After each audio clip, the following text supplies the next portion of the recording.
ওই ভিডিও ধারণ করে অভিযুক্তরা। সম্প্রতি ধর্ষণের সেই ভিডিওটি সামাজিক যোগাযোগ মাধ্যমে ছড়িয়ে পড়েছে।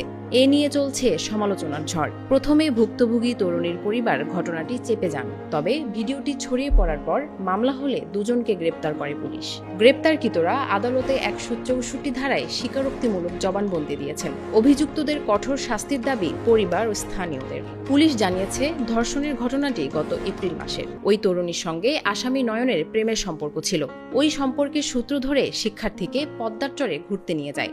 সেখানে তাকে ধর্ষণ করা হয়। ভুক্তভোগী তরুণী শিবগঞ্জের একটি বিদ্যালয়ের ১০ম শ্রেণীর শিক্ষার্থী।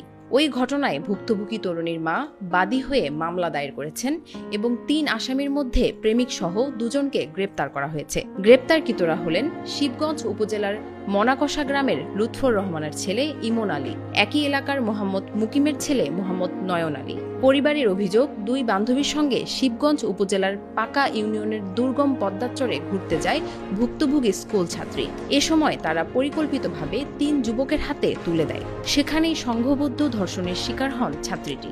এই ঘটনাটির তদন্ত করে অভিযুক্তদের বিচার দাবি তাদের। আমি সরকারকে আবেদন জানাই, আমার মেয়ে ধর্ষণ হয়েছে। 3টা ছেলে রেপ করেছে, 2টা ছেলে ধরা পড়েছে, একটা ছেলে ধরা পড়েনি, সাথে 2টে মহিলাও আছে। তারা জোরজবস্তি করে নিয়ে গেছে। তাদের নাম হচ্ছে আন্নিকা আর একটা হচ্ছে সুরাইয়া। তাদেরও বিচার চাই আমি, তাদের কঠিন বিচার চাই। মেয়ে হয়ে মহিলা না, মেয়ে হয়ে কেন মেয়েটা জীবনে সর্বনাশ করবে, আমি তাদেরও বিচার চাই। মা হয়ে আমি আর প্রতিশোধ চাই। আমি আবেদন জানাই, আমি সরকারের কাছে এটা ন্যায্য বিচার চাই।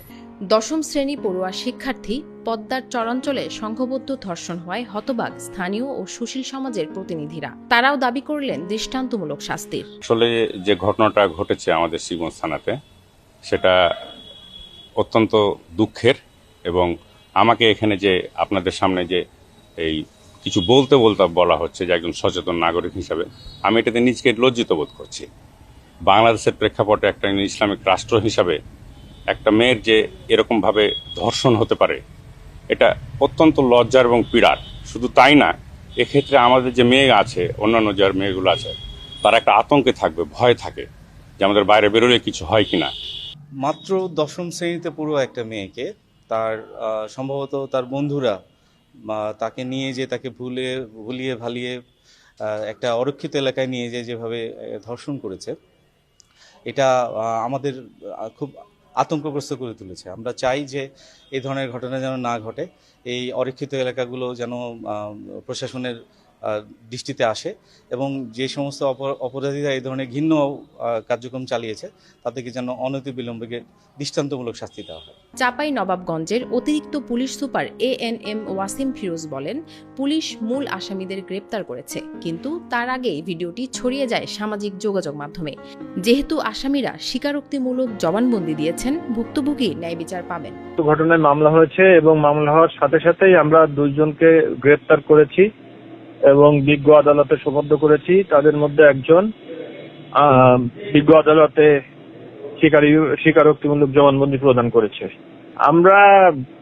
তারা আসলে চাঁপাইনবাবগঞ্জে ছিল না, চাঁপাইনবাবগঞ্জের বাহিরে পলাতক ছিল। আমরা আমাদের দক্ষ টিম, থানা এবং জেলা গোয়েন্দা শাখার সহযোগিতায় আমরা তাদেরকে গ্রেপ্তার করতে সক্ষম হয়েছি।